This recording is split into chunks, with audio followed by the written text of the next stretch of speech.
Hello दोस्तों। तो आज वापस से आ गए हैं नेक्स्ट वीडियो लेके।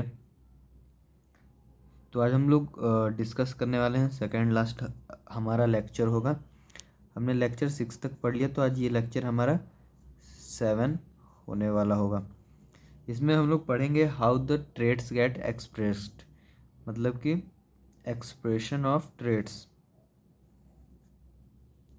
एक्सप्रेशन ऑफ एक्सप्रेशन ऑफ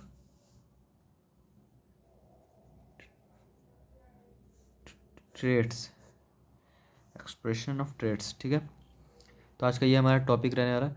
तो इसमें हम लोग पढ़ेंगे, जैसे कि अब तक हम लोग पढ़ते आए हैं कि हम लोग क्या पढ़ते आए हैं, मोनोहाइब्रिड क्रॉस और डाईहाइब्रिड क्रॉस। तो मोनोहाइब्रिड क्रॉस और डाईहाइब्रिड क्रॉस में हम लोग देखते हैं कि पहले हम लोग पेरेंट प्लांट्स चूज़ करते हैं। पेरेंट प्लांट चूज़ करने के बाद उसमें हम लोग क्रॉस फर्टिलाइजेशन करवाते हैं, यानी सेक्सुअल रिप्रोडक्शन हम लोग देखते हैं उसके अंदर। ठीक है, ये हमारा यहाँ तक का पॉइंट हुआ। अब हम लोग नेक्स्ट ये पढ़ने वाले हैं कि I think it's get locked. हाँ, सही है, सही है, सही सही चल रहा है। ठीक है, तो आज एक्सप्रेशन ऑफ ट्रेड्स, मतलब कि एक किसी भी प्लांट्स में कोई भी कैरेक्टर कैसे एक्सप्रेस हो रहा है, वो आज हम लोग पढ़ने वाले हैं। तो मैं अपने पिछले लेक्चर में भी डिस्कस किया हुआ हूँ कि ये अगर डीएनए है, क्या है ये, अगर हम लोग डीएनए कहते हैं, तो डीएनए ही हमारा कंडेंसली पैक्ड होके या फिर कॉम्पैक्टली पैक्ड होके क्रोमोसोम्स में बन जाता है। और क्रोमोसोम्स हमारे कैसे पाए जाते हैं, पेयर में पाए जाते हैं। अगर मैं इसको और अच्छे से दिखाना चाहूँ तो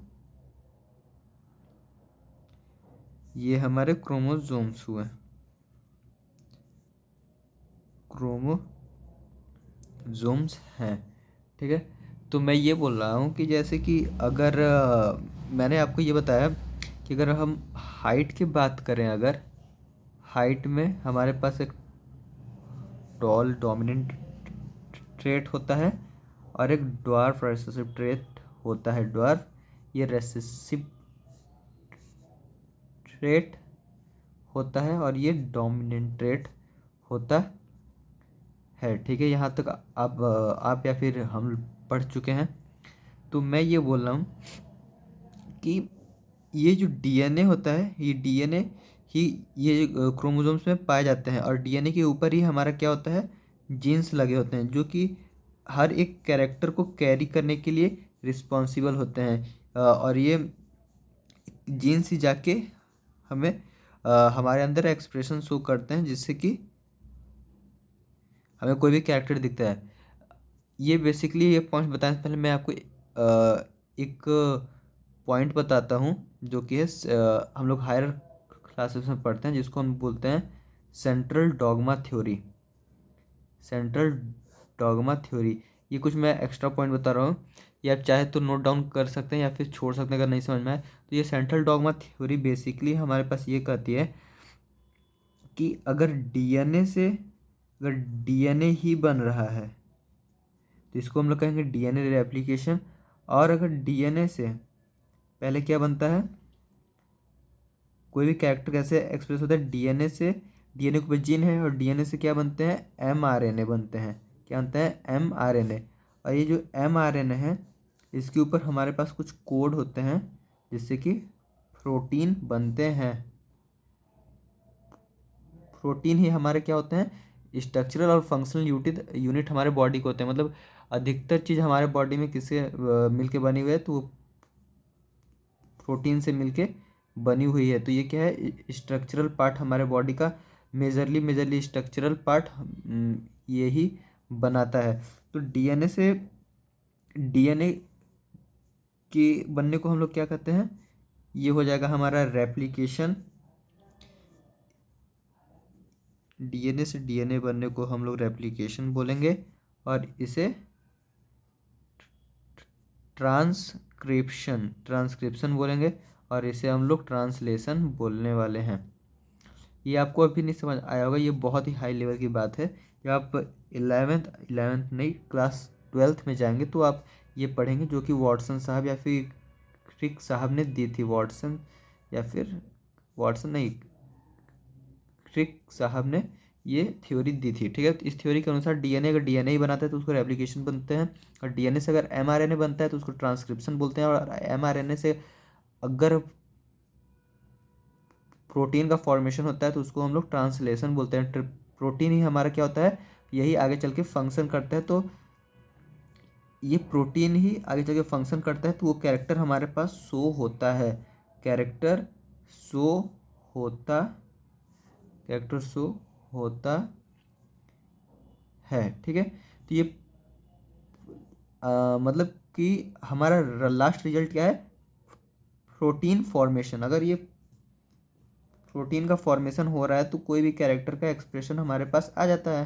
अगर ये प्रोटीन का फॉर्मेशन होता है तो हमारे पास कोई भी कैरेक्टर शो हो जाता है। ये फिर प्रोटीन आगे चल के फंक्शन करता है, और इस फंक्शन से हमें कैरेक्टर दिखाई देते हैं। तो ये टॉल और ड्वार्फ से मैं अभी ये रिलेट कर रहा हूँ, ठीक है ना। ये मैंने एक पॉइंट ये बताया, एक पॉइंट मैंने ये बताया कि प्रोटीन अगर हमारे बॉडी में बढ़ रहे हैं तो वही आगे चल के फंक्शन करते हैं, और उन्हीं से एक कैरेक्टर हमारे पास आता है। और मैंने यहाँ पे एक ये पॉइंट बताया टॉल और ड्वार्फ हाइट को लेके, ठीक है।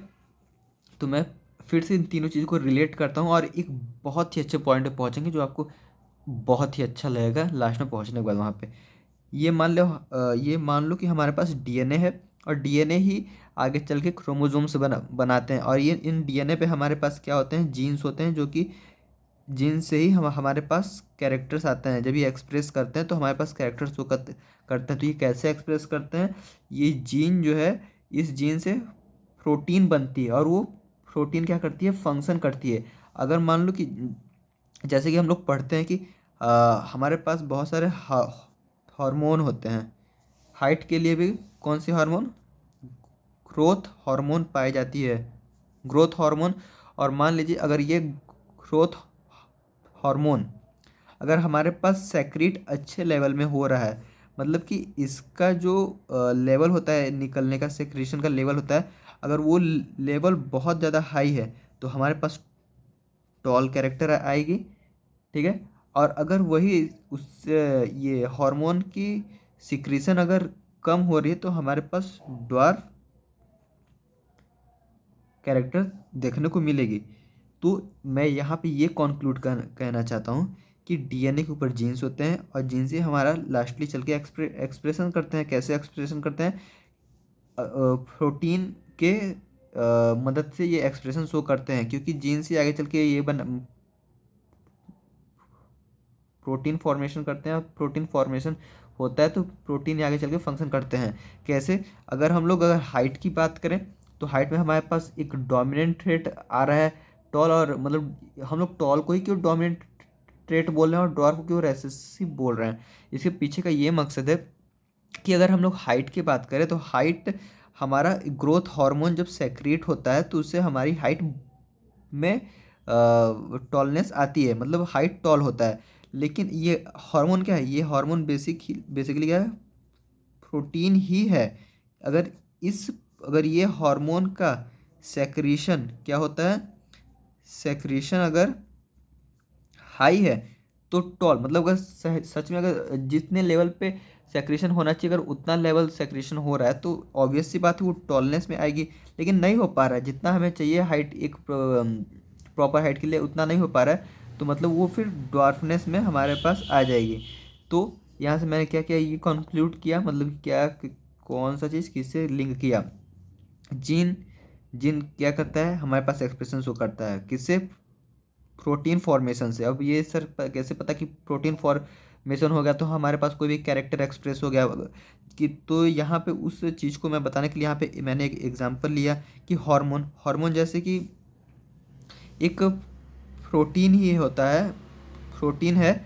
और ये प्रोटीन का लेवल जब हमारे बॉडी में खून में जब अच्छे लेवल में इसका सेक्रेशन आएगा तो उससे हमारी हाइट बढ़ रही है, तो वो क्या हो गई, डोमिनेंट ट्रेट हो गई। लेकिन कुछ ऐसा हमारे बॉडी में कुछ अलग सा साइड इफेक्ट आया जिसकी वजह से इसकी सेक्रेशन दब गई, उसकी वजह से हमारी हाइट भी डॉर्फनेस में आ गई।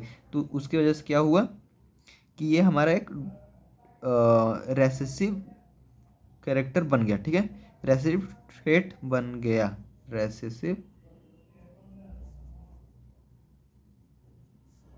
ट्रेट बन गया, ठीक है। तो इसके सेक्रेशन ना होना, क्योंकि बहुत समय तक मान लो कि सेक्रेशन अच्छे लेवल पे हो रहा है तो अधिकतर टाइम तो टॉल ही बॉडी आ रही है किसी भी एनिमल, प्लांट या फिर किसी की भी बात की जाए। लेकिन कुछ ऐसे समय आया जहाँ पे ये हार्मोन की सेक्रेशन में थोड़ा हमें लेवल में लो देखने को मिला, मतलब इसकी सेक्रेशन उतनी नहीं हो पा रही जितनी होनी चाहिए। तो इसी वजह से उसकी हाइट उतनी नहीं बढ़ पाई, तो हम लोग उसको क्या बोल दिए, ड्वार्फ बोल दिए। और इसके ड्वार्फ बोलने का ये कारण हुआ कि हमें अभी तक टॉल मिले थे लेकिन अभी ड्वार्फ मिले, तो ये बहुत ही रेसेसिव मिल रहा है, मतलब कि ये बहुत ही रेयरली मिल रहा है, तो इसीलिए रेसेसिव ट्रेट में आ जाता है, ठीक है। यहाँ तक आई होप कि आपको क्लियर होगा, ठीक।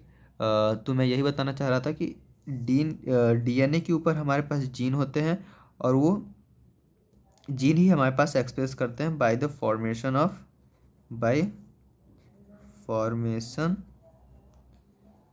ऑफ प्रोटीन्स, ठीक है। तो यहाँ तक आपको समझ में आया, तो पहले इसको नोट डाउन कर लीजिए।